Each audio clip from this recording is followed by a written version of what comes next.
Hello everyone. आज के इस लेक्चर में हम लोग चैप्टर 4 से क्या करेंगे, कंटिन्यू करेंगे और हम लोग बुक पढ़ रहे हैं delights of general English. So let's start. Okay, तो हमारा चैप्टर 4 क्या है? बेसिकली हमको चैप्टर 4 में पढ़ना क्या है, तो पार्ट्स ऑफ स्पीच। हमको चैप्टर 4 में पार्ट्स ऑफ स्पीच के बारे में पढ़ना है। तो हम लोग इसको पढ़ते हैं। क्या लिखा क्या है कि कई शब्दों से मिलकर एक वाक्य बनता है। कई शब्दों से मिलकर एक वाक्य बनता है एंड व्याकरण के अनुसार यदि शब्द क्रम में रखे गए हों तो वाक्य का अर्थ स्पष्ट हो जाता है। कह रहा है क्या कि यदि शब्दों का जो क्रम है ना, यदि व्याकरण के अनुसार हो, ग्रामर के अकॉर्डिंग होगा, तो जो वाक्य है उसका अर्थ स्पष्ट होगा।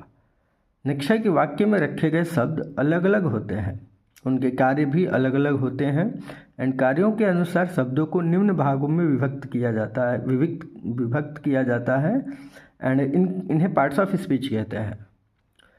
नेक्स्ट हमारा फर्स्ट नाउन। हमारा दो बेसिकली हमारा पार्ट्स ऑफ स्पीच टोटल कितने होते हैं? इंग्लिश ग्रामर में 8 होते हैं और हमारा जो फर्स्ट पार्ट ऑफ स्पीच है वो क्या है? Noun and no given noun. And noun का मीनिंग क्या होता है? संज्ञा। नाउन को हिंदी में हम लोग संज्ञा कहते हैं।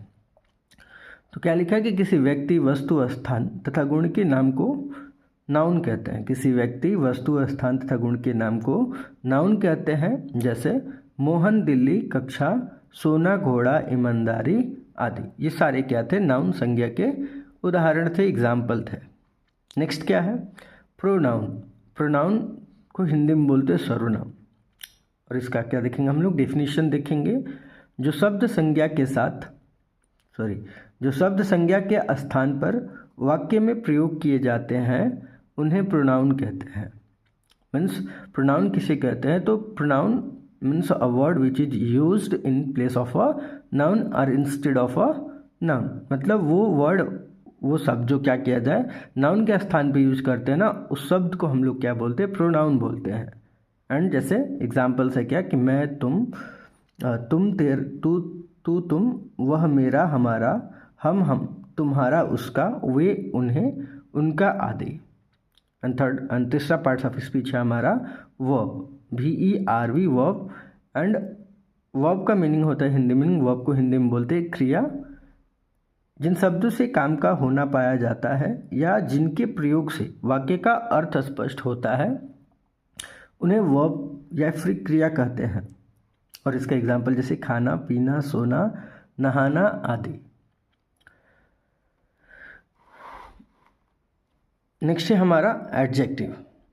तो एडजेक्टिव को बोलते हैं हिंदी में हम लोग क्या? विशेषण। एंड जो शब्द किसी संज्ञा या सर्वनाम की विशेषता प्रकट करते हैं वे एडजेक्टिव कहलाते हैं।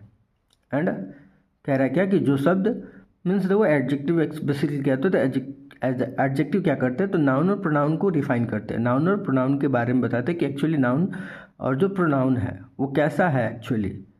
जैसे इसका एग्जाम्पल क्या है कि काला, मोटा, लंबा, चालाक, डरपोक, सुंदर आदि। नेक्स्ट क्या? एडवर्ब। तो एडवर्ब को हिंदी में बोलते हैं हम लोग क्या? क्रिया विशेषण। तो एडवर्ब मीन्स हम लोग क्या बोल सकते हैं कि add plus verb means to add something in a verb. To add something in a verb, verb में कुछ भी जोड़ना, उसको हम लोग क्या बोलते हैं? एडवर्ब बोलते हैं। एंड इसका डेफिनेशन है क्या कि जो शब्द किसी विशेषण, क्रिया या किसी अन्य क्रिया विशेषण की विशेषता बताते हैं वे क्रिया विशेषण या फिर एडवर्ब कहलाते हैं। मीन्स जो शब्द किसी विशेषण मीन्स एडजेक्टिव, वर्ब या फिर किसी अन्य एडवर्ब की विशेषता बताते हैं उनको बोलते हैं हम लोग का क्रिया विशेषण या फिर एडवर्ब कहलाते हैं। जैसे जोर से, धीरे धीरे, बहुत अधिकता से, शांतिपूर्वक आदि। नेक्स्ट हमारा पार्ट ऑफ स्पीच है क्या? प्रीपोजिशन। सो प्रीपोजिशन मतलब वो वर्ड जो क्या है नाउन और प्रोनाउन से पहले आता है। प्री मतलब पहले एंड पोजिशन मतलब स्थान। सो नाउन और प्रोनाउन के स्थान से पहले, जस्ट पहले जो वर्ड आता है और वो वर्ड आकर क्या करता है? नाउन और प्रोनाउन का जो रिलेशन है, जो काम है, वो क्या करता है? वाक्य में दूसरे वर्ड्स के साथ या फिर दूसरे नाउन और प्रोनाउन के साथ जो काम है ना, उसको डिफाइन करता है। तो प्रीपोजिशन मतलब कि वो वर्ड जो नाउन और प्रोनाउन के पहले आता है और नाउन और प्रोनाउन का सेंटेंस में क्या बताता है? रिलेशन बताता है। सो इसका देखो प्रीपोजिशन को हम लोग हिंदी में बोलते हैं संबंध बोधक। एंड जैसे क्या है कि जो शब्द किसी संज्ञा या सर्वनाम के पूर्व प्रयुक्त होकर किसी दूसरे संज्ञा या सर्वनाम से उसका संबंध प्रकट करता है वह शब्द प्रीपोजिशन कहलाता है। मीन्स कह रहा है कि कोई भी शब्द जो किसी संज्ञा या सर्वनाम के पहले आकर क्या करता है कि उस संज्ञा या सर्वनाम की दूसरे संज्ञा या सर्वनाम से क्या बताता है, संबंध बताता है, संबंध दिखाता है, तो उसको हम लोग बोलते हैं प्रीपोजिशन। एंड इसका एग्जाम्पल है में, पर, से, को आदि। ओके, हमारा नेक्स्ट क्या है, कंजंक्शन। कंजंक्शन का मतलब होता है समुच्चय बोधक। जो शब्द किन्हीं दो उपवाक्य को जोड़कर या दो नाउन्स को जोड़कर अथवा दो प्रोनाउंस को जोड़कर बड़े वाक्य के रूप में बदल दें उसे कंजंक्शन कहते हैं। तो कंजंक्शन क्या करता है कि कंजंक्शन दो वर्ड्स, दो सेंटेंस या फिर दो फ्रेजल वर्ब्स को क्या करता है, कनेक्ट करता है। एंड कनेक्ट करके क्या करता है, एक बड़ा सेंटेंस बनता है। ठीक है, तो क्या है कंजंक्शन फिर से एक बार पढ़ते। कंजंक्शन को हिंदी में बोलते हैं समुच्चय बोधक। एंड जो शब्द किन्हीं दो उपवाक्यों को जोड़कर या फिर दो नाउन्स को जोड़कर अथवा दो प्रोनाउंस को जोड़कर एक बड़े वाक्य के रूप में बदल दे उसे कंजंक्शन कहते हैं। मीन्स कंजंक्शन क्या करता है कि दो वर्ड्स, दो फ्रेजल वर्ब्स, दो नाउन्स, दो प्रोनाउंस, दो वर्ब्स को जोड़कर क्या करता है, एक बड़े वाक्य के रूप में बदल देता है, उसे बोलते हैं कंजंक्शन। एंड कंजंक्शन का एग्जाम्पल है जैसे और, लेकिन, तो, यदि। ओके, नेक्स्ट एंड लास्ट है हमारा जो पार्ट ऑफ स्पीच है, means eight parts of speech जो है वो क्या है हमारा, इंटरजेक्शन। इंटरजेक्शन को हिंदी में बोलते हैं विस्मयादि बोधक। एंड इसका हिंदी मीनिंग क्या है, मीन्स डिफिनीशन क्या है कि भाव प्रकट करने वाले वे शब्द जिनसे आश्चर्य, दुख या हर्ष प्रकट होता है उसे इंटरजेक्शन कहते हैं। जैसे आहा, ओहो, अरे, वाह, हा, शाबाश आदि। सो हमने क्या देखा है, जो हमारा पार्ट्स ऑफ स्पीच की बुक है इसमें हमारा क्या दिया गया है, जो पार्ट्स ऑफ स्पीच दिया गया वो बस क्या किया है कि जो 8 पार्ट ऑफ स्पीच होते हैं उनका क्या बताया हिंदी की, उन पार्ट्स ऑफ स्पीच को हिंदी में क्या बोलते हैं एंड उसका हमको क्या दिया गया है, डेफिनेशन हम लोग देखे। तो हम लोग आज पार्ट्स ऑफ स्पीच पढ़े और उनका जो पार्ट्स ऑफ स्पीच होते हैं उनका डिफिनेशंस के बारे में पढ़े। तो नेक्स्ट हमारा क्या है कि subject and predicate. Subject and हमारा चैप्टर 5 क्या है, सब्जेक्ट एंड प्रेडिकेट। तो इसको हम लोग पढ़ेंगे। नेक्स्ट क्या है, मुख्य रूप से एक वाक्य को दो भागों में बांटा जाता है। कह रहा है कि एक वाक्य को दो भाग में बांटा जाता है एंड जिसमें फर्स्ट पार्ट होता है सब्जेक्ट एंड सेकंड पार्ट होता है प्रेडिकेट। तो सब्जेक्ट के बारे में पहले पढ़ेंगे। तो सब्जेक्ट को हिंदी में बोलते हैं उद्देश्य। मीन्स वाक्य के उस भाग को सब्जेक्ट कहते हैं जिसके विषय में वाक्य में कुछ कहा जाता है। जैसे क्या है कि ही रीड्स अ बुक, तो जो यहाँ पे सब्जेक्ट होगा वो क्या होगा, ही। मतलब हम लोग सेंटेंस में क्या बता रहे हैं कि वह क्या करता है, किताब पढ़ता है। तो कह रहा है कि वाक्य का वह भाग जिसके बारे में हम लोग वाक्य में कुछ कहते हैं ना, उसको बोलते हैं क्या, सब्जेक्ट। तो सब्जेक्ट हमारा किसी भी सेंटेंस में सब्जेक्ट क्या होता है, पहले आता है, आगे आता है और प्रेडिकेट बाद में आता है। नेक्स्ट हमारा क्या है, प्रेडिकेट, जिसको हिंदी में हम लोग क्या बोलते हैं, विधेय बोलते हैं। एंड क्या है कि वाक्य का वह भाग जो सब्जेक्ट के विषय में कुछ कहता है। क्या है कि वाक्य का वह भाग जो सब्जेक्ट के विषय में कुछ कहता है एंड उसे बोलते हैं हम लोग क्या, प्रेडिकेट कहलाता है।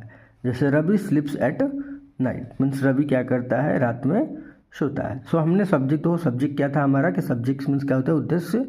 मीन्स वाक्य के उस भाग को सब्जेक्ट कहते हैं जिसके विषय में वाक्य में कुछ कहा जाता है।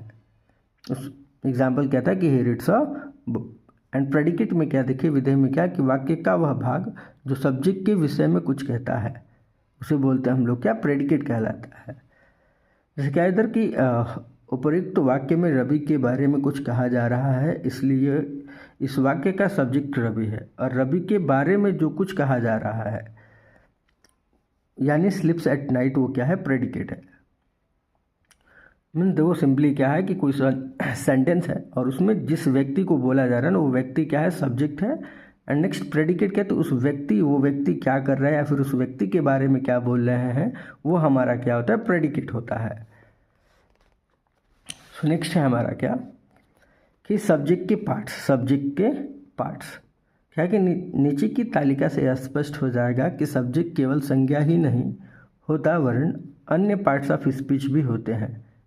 जैसे तो इसमें हम लोग क्या करेंगे, 6 सेंटेंस गिवन है और इसमें हम लोग देखेंगे कौन सा पार्ट सब्जेक्ट होगा और कौन सा पार्ट प्रेडिकेट होगा। जैसे फर्स्ट क्या है कि रवि स्लिप्स एट नाइट, तो यहाँ पे था हमारा कि रवि स्लिप्स एट नाइट, तो जो रवि था वो हमारा क्या था, सब्जेक्ट था, एंड जो हमारा स्लिप्स एट नाइट है वो क्या है, प्रेडिकेट है।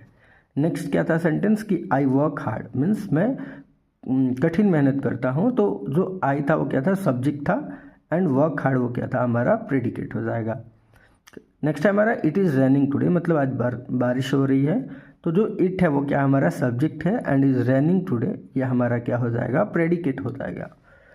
नेक्स्ट है क्या कि gambling is a bad habit, gambling is a bad habit, मतलब जुआ खेलना क्या है, एक बुरी आदत है, तो जो गैम्बलिंग हमारा क्या है, सब्जेक्ट है, and is a bad habit हमारा क्या है, प्रेडिकेट है। नेक्स्ट क्या है कि स्मोकिंग इज़ हार्मफुल, जो स्मोकिंग होता है ना, स्मोक करना वो क्या होता है, हार्मफुल होता है, हानिकारक होता है, तो जो स्मोकिंग है ना हमारा सब्जेक्ट है, एंड इज़ हार्मफुल क्या है, प्रेडिकेट है। नेक्स्ट है to work is worship, to work is worship means कर्म ही पूजा है, मीन्स कि जो टू वर्क है वो क्या हमारा सब्जेक्ट होगा, एंड जो प्रेडिकेट होगा वो क्या है, इज़ वर्शिप। सो नीचे कुछ दिया गया उसको पढ़ते हैं हम लोग क्या कि पहले वाक्य का सब्जेक्ट रवि नाउन और दूसरे वाक्य का सब्जेक्ट आई प्रोनाउन है, एंड तीसरे वाक्य इट का कोई विशेष अर्थ नहीं है फिर भी वो सब्जेक्ट बन गया है, एंड चौथे वाक्य का सब्जेक्ट जो गैम्बलिंग है तथा पांचवें वाक्य का जो सब्जेक्ट स्मोकिंग है दोनों जिरंड है। तो जिरंड का मतलब क्या होता है बेसिकली कि वर्ब के फर्स्ट फॉर्म में क्या करना, वर्ब के फर्स्ट फॉर्म में क्या जोड़ देना, आईएनजी जोड़ देते हैं, मतलब वर्ब के फर्स्ट फॉर्म में आईएनजी लगा देने से वो क्या बन जाता है, जिरंड बन जाता है। तथा छठे वाक्य का सब्जेक्ट टू वर्क था जो कि क्या है, एक इन्फिनिटिव है। देखो इन्फिनिटिव का मतलब क्या है कि टू प्लस वर्ब का first form, two plus verb का फर्स्ट फॉर्म। इन्फिनिटिव किसको बोलते हैं, तो इन्फिनिटिव होता है हमारा टू प्लस वर्ब का फर्स्ट फॉर्म, एंड जिरंड हमारा क्या होता है, जिरंड होता है वर्ब के फर्स्ट फॉर्म में आईएनजी जोड़ना। So thank you for watching the video, please like and subscribe the channel.